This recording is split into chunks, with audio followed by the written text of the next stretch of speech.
Anak-anakku sekalian, karena itu dalam satu kesempatan beliau datang pagi-pagi sholat subuh ke masjid, mukanya cerah luar biasa, sambil tersenyum, sampai para sahabat bilang, di abi anta wa ummi ya Rasulullah, demi bapak ibuku ya Rasulullah, kenapa anda ini muka anda ini sampai begitu bercahaya? Apa ada firman Allah yang turun? Atau ada apa? Kata baginda Rasul SAW, semalam itu seluruh nabi dikumpulkan oleh Allah Subhanahu wa Ta'ala, dan semuanya sama Allah diberikan satu doa yang tidak ditolak, dan semua nabi berlomba-lomba berdoa, kecuali saya, kata beliau sallallahu alaihi wasallam. Itu saya simpan ya Allah untuk umatku di akhir zaman, dikasih doa yang tidak ditolak, yang seluruh nabi berlomba berdoa, beliau malah mikirin kita. Dan bukan hanya itu, beliau senyum-senyum bahagia. Kenapa? Karena berharap nanti bisa membantu kita di hari kiamat. Sementara kita melupakan beliau, kita sering gak ingat sama beliau, salawat juga malas-malesan, kalau baca salawat juga gak khusyuk. Kira-kira kita malu gak kalau ketemu sama beliau nanti di akhir zaman? Anak-anakku sekalian, mulai dari sekarang, kalau salawat yang khusyuk, ya, istiqomah. Berapa kali, berapa aja, mau 10 kali pagi, 10 kali sore, gak apa-apa, asal istiqomah. Jangan pernah berhenti dengan alasan apapun, ya. Saya mau 100, silakan 100, tapi istiqomah. Mau 1000, mau 6000, mau 10.000, silakan. Yang penting istiqomahnya. Jangan sampai sholawat 10.000 kali hari ini, besok enggak sholat, karena merasa, wah ini kebanyakan, saya padat acara saya sama majikan dan sebagainya, saya enggak sempat. Makanya jangan banyak, sesuai aja dengan kemampuan, ya. Kalau misalnya 100, kalau misalnya 1000, sesuai dengan kemampuan. Nah, anak-anakku sekalian yang saya cintai karena Allah Subhanahu wa Ta'ala, itu kasih sayang beliau sallallahu alaihi wasallam, bahkan sampai ketika beliau akan meninggal, kata-kata yang terakhir keluar dari mulutnya yang paling mulia itu apa? Kalau orang itu, anak-anakku sekalian, kalau mau meninggal, itu yang diucapkan yang paling dia sayangi. Kalau dia sayang sama mobilnya, dia akan bicara, tuh mobil sudah diperbaiki belum, sudah dibersihkan belum, ya. Kalau dia suka sama sawahnya di desa, dia bakal sebelum meninggal, itu sawah tolong diurusin, jangan sampai itu yang terakhir dia ucapkan adalah apa yang paling dia sayang. Kalau anaknya, kalau suaminya, kalau dan sebagainya, ya. Tapi Sayyidina Muhammad sallallahu alaihi wasallam, kata-katanya yang terakhir adalah ummati as-shalah, ummati as-shalah, ya. Wattaqullaha fima malakat aymanukum. Wahai umatku, jangan tinggalin sholat. Wahai umatku, jangan tinggalin sholat. Wahai umatku, jangan tinggalin sholat. Kenapa? Karena sholat itu amal yang pertama dihisab sama Allah Subhanahu wa Ta'ala. Kalau selamat sholatnya, yang lain selamat. Tapi kalau sholatnya sudah bermasalah, yang lain tidak bisa menyelamatkan kita, ya. Jadi jaga sholat kita, anak-anak sekalian. Sampai Rasul itu ketika sebelum wafat, wahai umatku jangan tinggalin sholat, wahai umatku jangan tinggalin sholat. Dan beliau dikatakan pingsan beberapa kali sebelum meninggalnya. Pas bangun, apa yang pertama kali?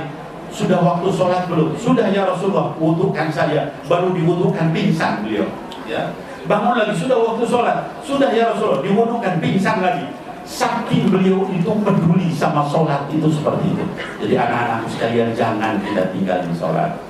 Nah, terakhir sekali yang saya ingin sampaikan, anak-anakku sekalian, Habibana Mundir bin Fuad al-Musawah alaihi rahmatullah, yang haulnya kita peringati pada saat ini, itu tidak memulai dakwah ini dengan enak, ya. Beliau memulai dakwah dengan perjuangan luar biasa. Saya ini beda 6 tahun sama beliau. Saya kakak beliau yang paling tua. Saya tahu pengorbanan beliau dari kecil. Itu asmanya dari kecil beliau itu, ya. umur 6 tahun. Badannya Habib Mundir itu kalau tahu kalian semua sebelum berangkat ke Tarim, itu kurus, tinggal tulang sama kulit. Ya, kurus. Kenapa? Karena sering asma. Seminggu 3 kali kambuh, keluar keringat sebesar biji-biji jagung. Ucat, nggak bisa ngomong, nafasnya sudah gitu. Itu seperti itu perjuangan beliau dari kecil. Ketika pesantren itu dibawa ke Jakarta, ke Al-Tifahi At-Taqafi, Habib Ahmad, ya, bin Abdurrahman Segaf, itu seminggu 2 kali dibalikin sama Habib Abdurrahman, sama Habib Ahmad bin Abdurrahman, dibalikin ke Cipanas, ke rumah kami. Kenapa? Takut ngelihat dia kayak begitu. Ini aku katanya, adik antum ini sakitnya parah, nanti kalau ada apa-apa. Sampai ke Cipanas, ke rumah kami, dia bilang sama saya, Habib Mundir, Bib, tolong jangan kasih tahu sama Abah, sama Umi. Jadi dia sembunyi di kamar sendiri. Sampai suasananya udah sehari 2 hari udah enakan asmanya, dia berangkat lagi ke sana. Nanti diantarin lagi kalau pas kampung. Begitu seterusnya, itu perjuangan beliau waktu kecil. Ya. Sampai ke Tarim begitu juga. Beliau sakit asma, pulang dari Tarim sampai di majelis Rasulullah itu ada botol oksigen besar kalau beliau sakit. Nah, anak-anakku sekalian, seringkali orang tidak memahami ini. Mereka anggap, Habib Mundir, Masya Allah, ulama besar, jamaahnya banyak. Padahal untuk mencapai itu, perjuangan beliau mendekati Allah adalah luar biasa. Dalam keadaan sakit, dalam keadaan ini beliau istiqomah, ya.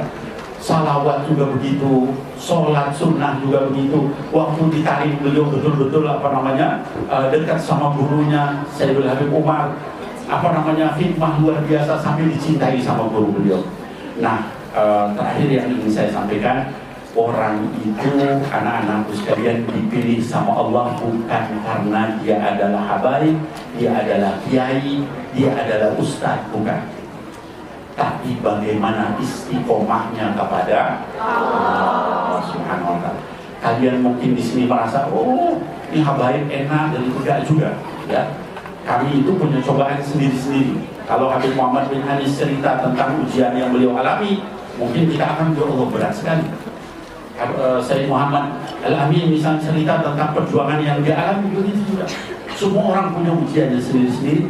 Yang penting istiqomah sama Allah Subhanahu wa ta'ala. Itu hal terakhir yang ingin saya sampaikan. Mudah-mudahan kita semua dijaga istiqomah sampai kita bertemu dengan Sayyidina Muhammad. Selama ini kita mendengar sifatnya, mendengar maulidnya, diceritakan akhlaknya, nanti kita bertemu langsung dengan beliau, kita cium tangan langsung dengan beliau, kita duduk begini di majelis beliau yang menyampaikan ceramah, kita duduk di bawah situ, bahkan makan sama beliau, didoakan sama beliau, berkunjung sama beliau, dan mudah-mudahan beliau mengenal kita kalau kita banyak bersalawat dengan beliau. Saya kira itu lebih dan kurangnya saya mohon maaf, ya. Kalau ada yang benar, semata-mata dari Allah Subhanahu wa ta'ala. Kalau ada yang salah, itu dari kebodohan saya sendiri. Karena anakku sekalian, umur saya sudah hampir 60, mungkin sudah maghrib. Kalau ya, udah maghrib kata orang, kita lagi isya, habis itu dipanggil sama Allah. Orang-orang yang dekat sama saya, seumuran dengan saya, satu persatu sudah dipanggil. Nah, maksud saya adalah, kalau kita nggak bertemu lagi setelah ini, tolong jaga istiqomah, ya. Istiqomah sama Allah, istiqomah sama Sayyidina Muhammad, cinta kita yang tulus sama beliau, untuk mengikuti beliau, membela beliau, berdakwah di jalan beliau, itu kita terusin sampai kita nanti bertemu dengan beliau dan melihat langsung senyumnya beliau di jannahnya Allah Subhanahu wa ta'ala, di haulnya, telaganya Allah Subhanahu wa ta'ala buat orang-orang yang beriman. Mudah-mudahan demikian. فأقول قولي هذا وأستغفر الله لي ولكم بالله التوفيق والهداية. السلام عليكم ورحمة الله وبركاته.